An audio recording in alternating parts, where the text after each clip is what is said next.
Roy Baxter had lived on that land for over 50 years, and his family had owned it for nearly a century before that. 150 acres of rolling fields, dense woods, and a stretch of river that cut through the property like a silver thread. It was a farm once a successful one back when his father was alive and when Roy had the energy to work the land the way it was meant to be worked. Now, it was a place of peace, a retreat from the world that had grown too chaotic, too fast, and too greedy. He didn't cultivate much anymore, just enough to keep himself busy. Some vegetables, a few apple trees that still bore decent fruit, and enough wild animals wandering through the property that he never had to worry about an empty dinner plate. It wasn't about the farm anymore. It was about the land itself, the history buried in its soil, the life he had built there with his own hands. But the world had a way of creeping in, even when you'd spent a lifetime keeping it out. It started with a letter. Roy found it in his mailbox one morning, tucked in between a pile of junk ads and a utility bill. He almost didn't open it, assuming it was just another pointless notice from some bureaucratic office trying to sell him something unnecessary. But something about the thick, official-looking envelope made him hesitate. The return address was from a real estate development firm he had never heard of. That alone was enough to put a bad taste in his mouth. Inside, the letter was cold and direct. His property had been absorbed into a newly designated residential area, and as a result, it was now subject to new regulations, new fees, and new obligations. A homeowner association had been formed, and Roy was now, as of this notice, a member. He would be expected to pay annual dues, follow community guidelines, and make necessary adjustments to his property to bring it up to the new requirements. The wording was emotionless, corporate, and absolutely infuriating. Roy scoffed, crumpled the paper in his calloused fist, and tossed it into the wood-burning stove without a second thought. They had chosen the wrong man. A few days later, the second letter arrived, this one more aggressive. A fine had been issued for property maintenance violations. His barn was labeled an eyesore. His fencing was non-compliant, and there were unregistered vehicles and equipment on the premises. A total of $10,000 in penalties.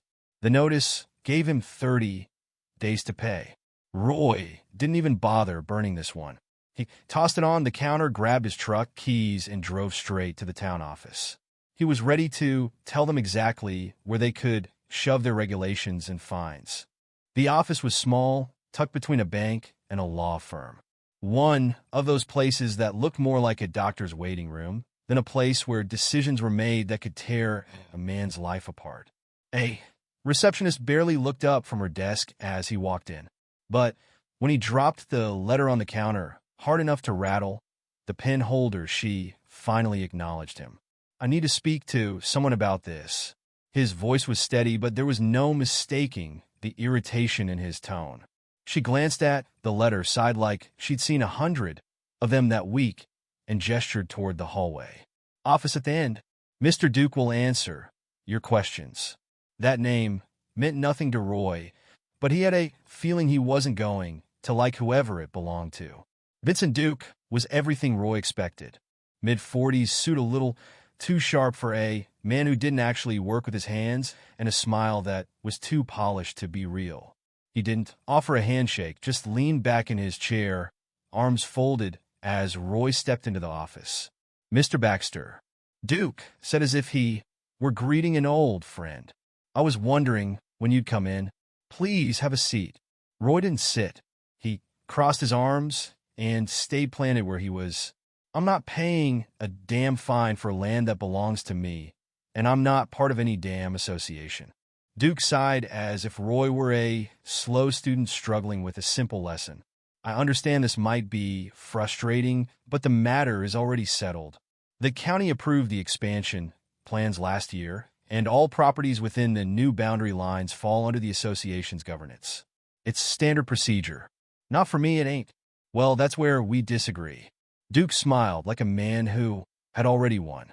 "Your land is now part of an incorporated development. The benefits are numerous: road, maintenance, security, property value protection. Roy cut him off with a scoff. Spare me the sales pitch. I didn't sign anything. You didn't need to.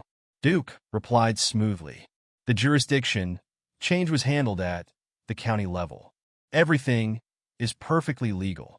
Roy stared at him for a long moment, then exhaled through his nose. So what happens if I don't pay? Duke's smile widened just a fraction. Then the fines accumulate. If they remain unpaid, a lien is placed on the property. If the debt surpasses a certain threshold, the property can be seized and auctioned to cover the balance. Again, all perfectly legal. Roy didn't move, didn't react, didn't blink. He just stared at Duke like a man studying something rotten. Finally, he said, "You get a lot of men my age in here, don't you?" Sitting where I am now, arguing the same thing. Duke just kept smiling. Roy nodded, already knowing the answer. How many of them fight back? Duke let out a soft chuckle, shaking his head like Roy was amusing him. Not many. Roy absorbed that. Then he turned, walked out without another word, and slammed the door behind him. He drove home in silence, hands gripping the steering, well tighter than necessary.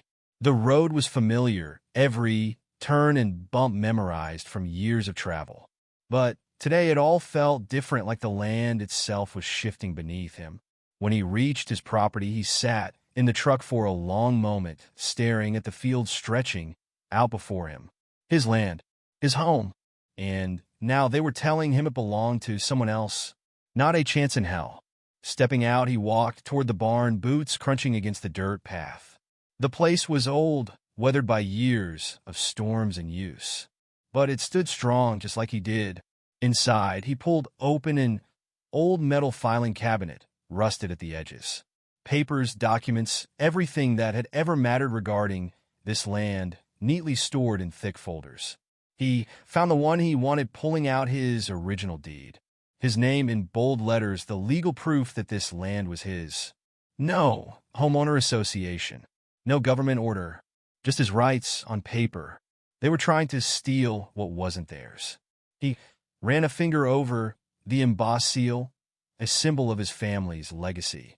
His father had taught him that a man fought for what was his. And that's exactly what he intended to do. Roy spent the next few hours digging through everything he had. Land surveys, county records, old tax documents. Anything that might prove this whole thing was a scam. The more he read, the angrier he got. They had no right. This wasn't some abandoned lot waiting to be developed. This was his home, his history, and he wasn't about to roll over and accept their terms. Stepping back outside, he took into view again. The rolling fields, the distant tree line, the old fencing that stretched 4 miles. Every inch of it belonged to him. And if they thought they could take it without a fight, they were about to learn otherwise. The next morning, he made his first move. Calling the county records office, he demanded to see every document filed regarding the so-called rezoning. The woman on the line hesitated as if unsure how to respond.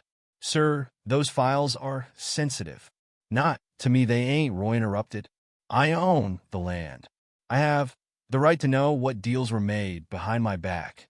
The woman sighed, then relented, telling him to come in the following day. Hanging up, Roy wasn't satisfied. He needed backup, someone who knew the system better than he did, someone who could tear their fraudulent claims apart. He wasn't just going to fight this. He was going to bury them. Roy called an old friend, a lawyer who didn't lose fights. Lawrence Cole had built his reputation taking down corrupt officials and shady businesses. He wasn't the kind of man who played by the rules if the rules were designed to cheat honest people. When Lawrence answered the phone, his voice was as sharp as ever. "Roy Baxter. It's been a long time. What kind of trouble have you stepped into now?" Roy smirked, but there was no humor in it. The kind that steals a man's land out from under him. He laid it all out, explaining the letters, the fines, the so-called homeowner association takeover. When he finished, there was a long pause. Then Lawrence exhaled slowly. "These bastards really don't know who they're messing with, do they? That's what I plan to teach them. You got paperwork, proof that this land was never part of their association. Roy glanced at the pile of documents on his kitchen table. Everything I need. Lawrence hummed approvingly. Good. Then we have something to work with. This isn't just a civil case, Roy. If they forged county approvals or pressured officials into rezoning without consent, that's fraud. We could be looking at criminal charges. Roy leaned back in his chair, feeling the first real sense of momentum. So what's the next move? First, we go public. They rely on people backing down because they don't have the resources to fight. You're going to make this loud. Let the town know what's happening. Get other property owners to speak up. Then we put pressure on the county records office. Make it clear that if they don't release every document tied to this land grab, they're complicit. If there's a dirty money trail, we find it. Roy nodded, already standing. I like the sound of that. I figured you would. Lawrence chuckled. Meet me tomorrow. We're going to raise hell. Roy hung up, his jaw set. He wasn't just fighting for himself anymore. If they could do this to him, they'd do it to anyone. That night, he started making calls. Friends, neighbors, people who had lived in the area long before these new developments started creeping in. And just as he suspected, he wasn't the only one. Others had received letters, fines, threats, all designed to push them off their own land. By the time morning rolled around, Roy wasn't alone. He had an army behind him. The next day, Roy and Lawrence walked into the county records office together. Unlike before, Roy wasn't alone, and he wasn't playing defense. He was here to put these people on notice. The clerk at the front desk looked up, eyes widening slightly at the sight of Lawrence Cole standing beside Roy. Lawyers had that effect on people, especially ones with reputations. We need access to all documents related to the recent rezoning changes, Lawrence said, his voice calm but firm. The clerk hesitated, shifting in her seat.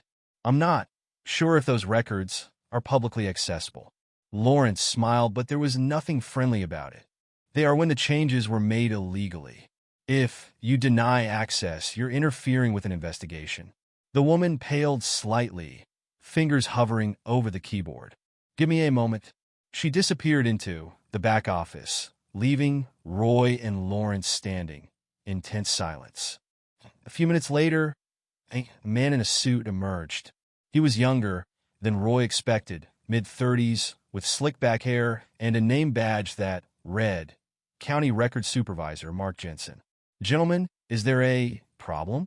He asked, his tone already laced with condescension. Roy felt his temper spike, but Lawrence beat him to it. The problem, Mr. Jensen, is that the Homeowner Association has illegally reclassified private land, and we're here to see the documents proving it. Jensen exhaled sharply. This again. Look, I've already had multiple requests about this issue. The zoning changes were approved through the proper channels. If you have complaints, take it up with the Planning Commission. Lawrence stepped closer, his presence towering. We will, but first we're getting those documents. And if they've been altered, backdated, or falsely approved, you better believe you'll be the first one held accountable. Jensen's jaw tightened. Need authorization from my supervisor. Then call them, Lawrence replied, because we aren't leaving without those files. After a long, tense silence, Jensen relented, motioning for the clerk to pull the records. Roy watched as file after file was stacked on the counter. When he flipped through the first document, his anger boiled over. The signatures approving the rezoning weren't county officials. They were signed by Vincent, Duke, Todd Hammond, and several members of the Homeowner Association Board. Lawrence let out a low whistle. Well, looks like they didn't even try to hide it. Roy clenched his fists. They didn't think anyone would question them. They're about to find out how wrong they were. Roy and Lawrence took copies of every document they could get their hands on. The evidence was piling up fast, and the deeper they dug, the clearer it became. This wasn't just about Roy's land. This was a pattern. Over the past 2 years, multiple properties had been absorbed into the homeowner association's control, all under the same fraudulent rezoning orders. They left the county office with stacks of paperwork enough to build a solid case. But Roy knew evidence alone wouldn't be enough. The homeowner association had money, connections, and influence. They weren't going to roll over without a fight. "We need to move fast," Lawrence said, flipping through the files. "If they get wind that we have these documents, they'll try to bury this. Lawsuits, delay tactics, maybe even threats." Roy wasn't surprised. "Let them try," he muttered. The next step was getting the town on their side. Roy started calling every property owner he knew, warning them about what was happening. Some had already been hit with fines and penalties. Others were just starting to receive their first notices. By the end of the day, they had a growing list of people ready to fight. Lawrence made sure the legal side was covered, drafting cease and desist orders against the homeowner association to halt any further land seizures. But Roy wasn't stopping at legal action. He reached out to Nina Moreno, the investigative journalist who had built a reputation exposing corruption. She listened carefully as Roy laid out everything they had discovered. "This is big," she said after a long pause. "If what you're telling me checks out, this could be fraud, racketeering, even conspiracy. You have enough to take this to the state attorney's office." "We will," Lawrence assured, "but we want this public. People need to know what's happening." Nina agreed and promised to start digging into the homeowner association's financial records. They weren't just going to fight this in court. They were going to expose it. That evening, Roy stood on his porch watching the sun dip behind the trees. His land was still his for now, but he knew the real battle was just beginning. The homeowner association had made a mistake. They thought they could intimidate him into submission. They thought he'd back down like so many others. But they didn't know Roy Baxter. The first sign that the homeowner association knew they were in trouble came the next morning. Roy woke to the sound of a truck idling outside his property. Stepping onto his porch, he spotted two men in suits standing by the front gate. One of them was holding a clipboard, the other had a phone pressed to his ear. Roy didn't like visitors, especially not the kind that showed up unannounced. He walked down the dirt path, his boots crunching against the gravel. "Can I help you?" His voice was calm, but there was no mistaking the steel beneath it. One of the men glanced up, flashing a too-practiced smile. "Mr. Baxter, my name is Richard Hale, legal counsel for the Homeowner Association. This here's my colleague, Andrew Parks. We were hoping to have a conversation." Roy crossed his arms. "About what?" Hale adjusted his tie. "We understand there's been some confusion regarding the new zoning regulations. We wanted to clear up any misunderstandings before this situation escalates." Roy smirked. "You mean before it blows up in your faces?" Hale's smile tightened. "There's no need for hostility, Mr. Baxter. We're simply here to offer a resolution." "Resolution," Roy repeated. "That's an interesting word for a scam." Parks finally spoke up, his voice softer, more calculated. "There are ways to settle this amicably. The association is willing to waive the outstanding fines and fees provided you sign an agreement recognizing the authority of the homeowner association moving forward." Roy let out a low chuckle. "So let me get this straight. You show up, slap me with fines for rules I never agreed to, try to steal my land, and now you think I'll sign a deal just because you promised to take the fees away." Hale exhaled slowly. "Mr. Baxter, this is a generous offer. If you refuse, the fines will continue to accrue and legal action will follow." Roy's smile faded. He stepped closer, lowering his voice just enough to make sure they heard every word. "You tell your people that I don't scare easy. You want to fight, you got one. And when this is over, I won't just get my land back. I'll make sure every last one of you answers for what you've done." Hale and Parks exchanged a glance. "Suit yourself," Hale said, his voice clipped. "But you're making a mistake." "We'll see," Roy muttered. He turned and walked back to his house, leaving them standing by the gate. They had come to intimidate him, to make him fold before the real fight began. But they had underestimated him. That was their biggest mistake. By noon, Roy received a call from Lawrence with news that changed everything. The county zoning board was now under investigation, thanks to Nina's report hitting the local news. More importantly, the homeowner association had officially lawyered up, bringing in a high-powered legal team from the city. "They're scared," Lawrence said, over the phone. "Which means we've got them, right where we want them." Roy let out a dry chuckle. "Let them bring in their fancy lawyers. I'm not backing down." "Good, because it's time to hit back hard. I filed injunctions to freeze any further land seizures. But that's not enough. We need to force them into a corner." "How do we do that?" Roy asked. Lawrence hesitated, then said, "We make it personal." Roy's brow furrowed. "Personal how?" "We go after Vincent Duke directly. He's the one orchestrating this, the one who profits most from these illegal land grabs. If we expose his financial interests, show the community how much he's gained from this corruption, we can turn public opinion against him." Roy liked the sound of that. "What do you need me to do?" "I need you at the town meeting tonight. Nina will be there, cameras rolling, reporters ready. We put this in front of the whole town, force Duke to defend himself." Roy didn't hesitate. "I'll be there." That evening, the town hall was packed. Dozens of homeowners had shown up, many of them carrying their own notices of fines, penalties, or threats from the homeowner association. At the front, Vincent Duke sat, his usual smug confidence cracking under the weight of the growing pressure.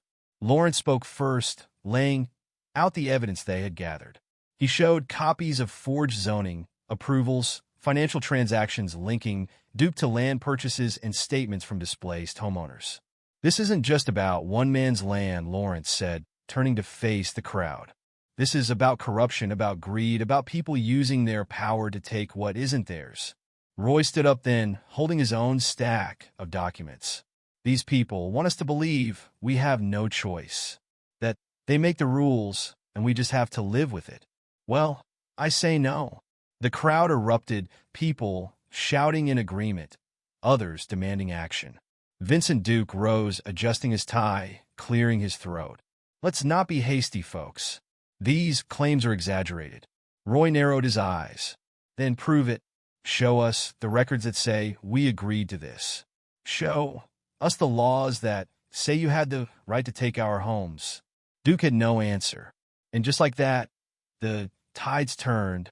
The next morning, the homeowner association retaliated in the only way they knew how. Roy woke up to find a bright red notice nailed to his front gate. "Final demand, immediate compliance required." The fine had tripled overnight, now standing at a ridiculous $30,000. Roy tore the notice down, his jaw tightening. They were desperate, and desperate people made mistakes. He walked back inside, already dialing Lawrence's number. "They're pushing harder," Roy said the moment Lawrence picked up. "I figured they would," Lawrence replied, his voice steady. "That means we re-getting to them." Roy exhaled slowly. "So, what's the next move?" "We hit them with everything. I've already filed motions to challenge every fine they've issued in the last 2 years. If they want to fight this in court, we make it as painful as possible for them." Roy smirked. "That's what I like to hear. But we also need to go further," Lawrence continued. "We're not just fighting fines. We're fighting the system that allowed this to happen in the first place. I want names. Who inside the county office signed off on this? Who pushed these zoning changes through?" Roy nodded, already thinking. "I know exactly where to start." That afternoon, he drove back into town, parking outside a small diner where county employees often ate lunch. He stepped inside, spotting Mark Jensen, the county records supervisor, sitting in the corner with his head buried in a stack of papers. Roy grabbed a chair, flipped it around, and sat across from him. Jensen, startled, looking up with wide eyes. "Mr. Baxter, what are you—" "We're going to have a little chat," Roy interrupted, his voice calm but firm. "About how exactly my land ended up on the homeowner association's list." Jensen swallowed hard. glancing around as if looking for an escape. I don't know if I can. I think you do, Roy cut in, and I think you're gonna tell me before this gets worse for you. Jensen exhaled shakily. I didn't have a choice. Orders came from higher up. Vincent Duke had people inside the county office. He made sure the zoning changes were pushed through without question. Roy's fist clenched. And what did you get in return? Jensen hesitated. A promotion. A raise. I didn't think. That's the problem, Roy growled. None of you thought about the people losing their land. Jensen looked away, ashamed. If I talk, they'll ruin me. Roy leaned forward. They're already ruined, but you have a chance to do the right thing. Jensen swallowed hard, then nodded. Okay, I'll testify.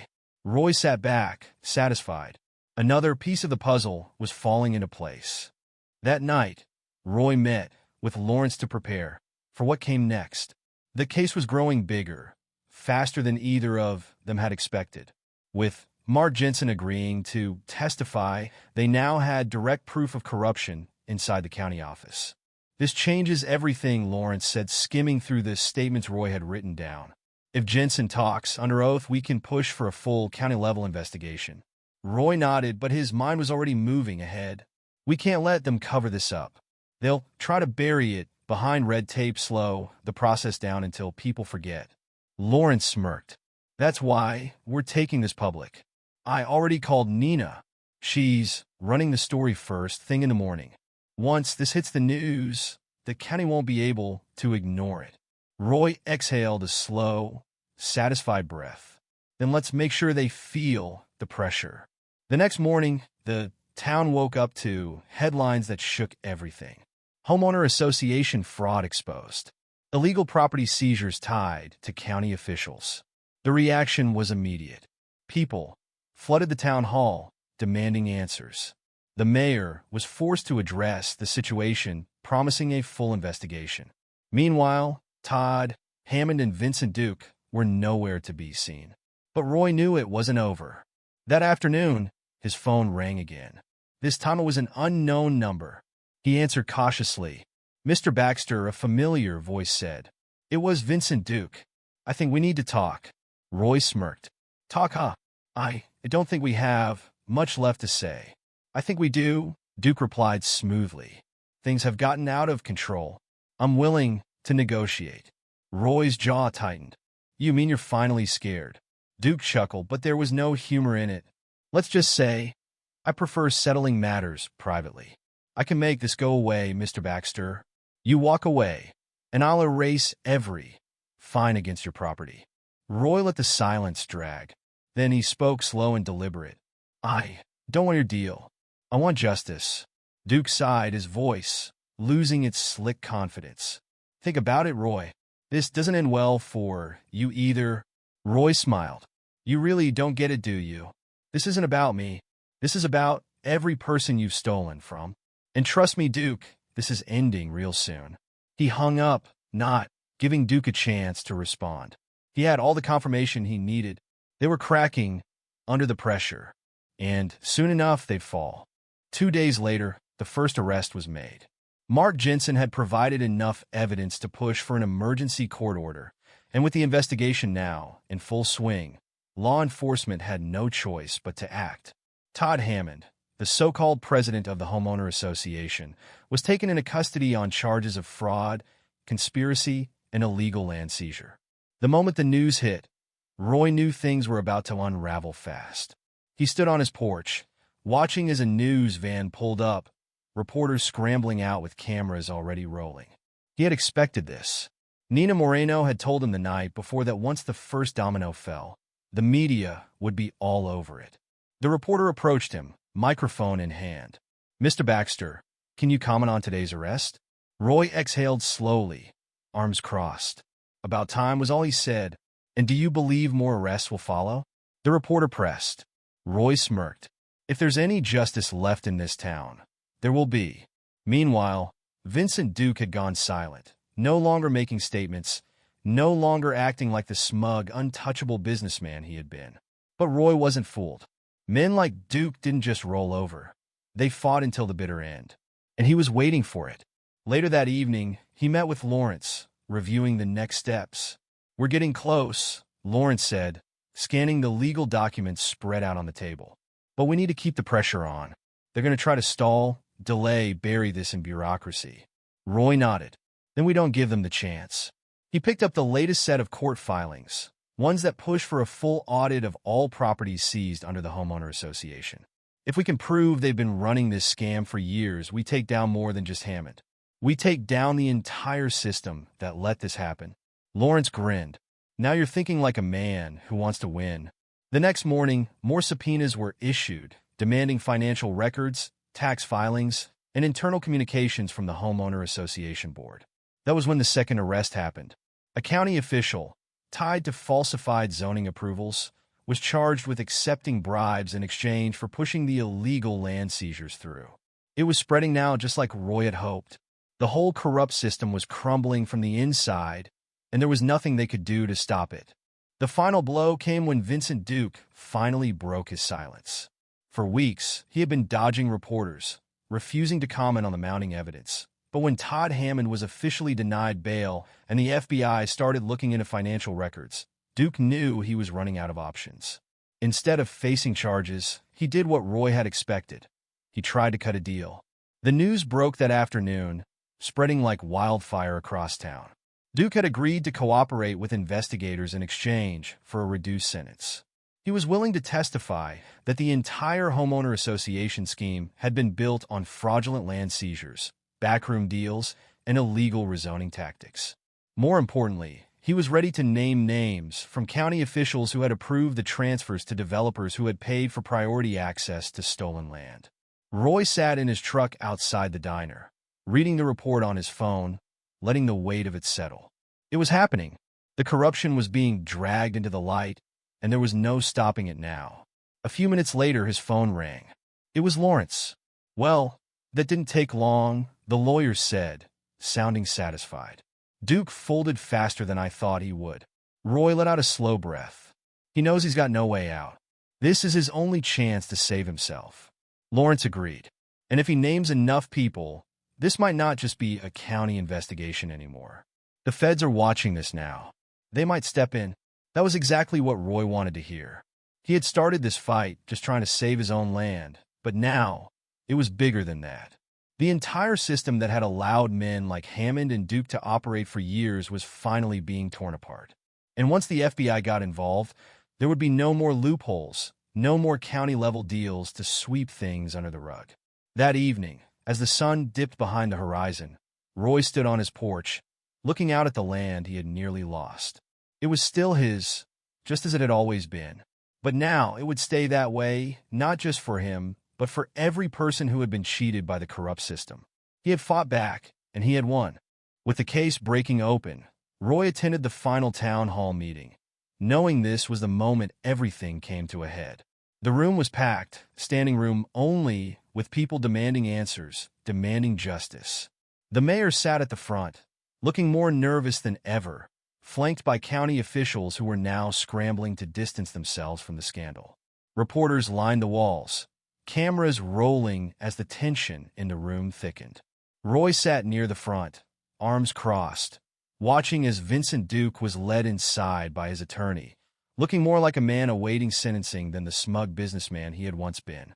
Lawrence leaned over. "This is it. He's got no more moves left." Roy nodded, never taking his eyes off Duke. The meeting began, and the mayor attempted to speak, but the crowd wasn't interested in political pleasantries. People shouted, demanding explanations, demanding resignations. The corruption had been exposed, the lies uncovered, and no one in that room was willing to be quiet about it anymore. When Vincent Duke finally stood, the noise died down, replaced by an eerie silence. He cleared his throat, looking out at the sea of angry faces. "Mistakes were made," he began, his voice unsteady, "and I take full responsibility for my role in this." A murmur ran through the crowd, some scoffing, others waiting to see if he would actually tell the truth. But the moment that truly sealed his fate came next. "I was not the mastermind," Duke continued, "and I was not alone. This operation was approved at multiple levels, with the knowledge of county officials, legal advisors, and business investors who stood to profit from these land seizures. He reached in his briefcase, pulled out a thick stack of documents, and handed them to the mayor. "I am submitting this evidence as part of my cooperation agreement." A ripple of shock spread across the room. Lawrence exhaled slowly. He just threw everyone under the bus. Roy smirked. "Good." The mayor fumbled with the papers, scanning them quickly before looking up, his face pale. "Effective immediately. The homeowner association is dissolved," he announced, his voice barely above a whisper. "And a full independent audit will be conducted on every property transfer over the last 5 years." The room erupted in cheers, people clapping, shouting, some even hugging. The battle was over. The corrupt system that had terrorized homeowners for years was officially dead. As the meeting ended, Roy stepped outside, breathing in the cool night air. Lawrence clapped a hand on his shoulder. "You did it." Roy shook his head. "No, we all did." In the following weeks, arrests continued as the investigation deepened. More county officials were taken into custody, and new evidence surfaced almost daily. The FBI had officially stepped in, expanding the case beyond just local corruption. What started as a small homeowner association scandal had turned into a full-blown federal investigation. Roy watched it all unfold from a distance, his focus no longer on revenge, but on ensuring no one else suffered the way he had. The land was his again, but this fight had never just been about him. He spent his days tending to his farm, fixing fences that had fallen into disrepair while the battle raged. But unlike before, when it had felt like he was standing alone against a giant, he now had a community behind him. People had found their voices. They had fought back, and they had won. One afternoon, as Roy was working near the barn, a familiar truck pulled into his driveway. Lawrence stepped out, a thick envelope in hand. "Thought you might want to see this," he said, handing it over. Roy opened it, scanning the legal documents inside. A final court ruling.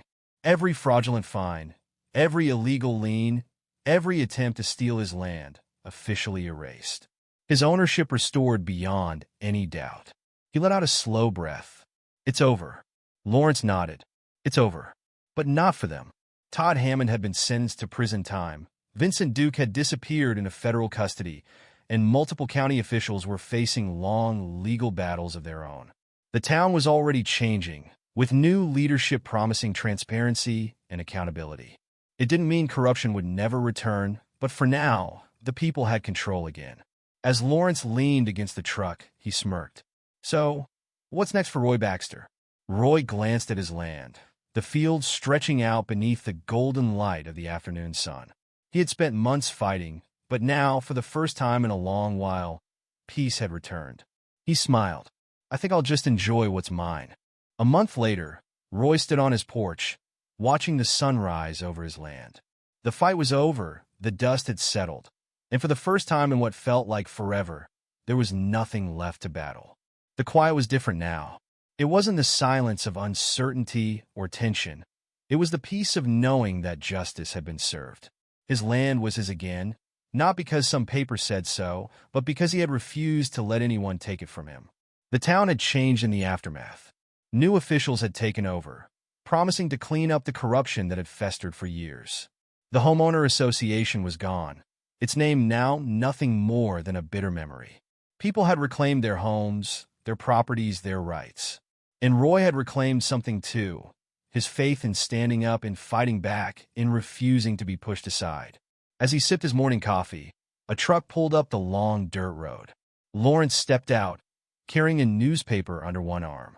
"Thought you might want to see this," he said, handing it over. Roy unfolded the paper, scanning the front page. Final convictions handed down in HOA corruption scandal. Todd Hammond, prison sentence confirmed. Vincent Duke, permanent disbarment, financial restitution ordered. Several former county officials, charged and awaiting sentencing. Roy smirked. "Looks like they got what was coming." Lawrence grinned.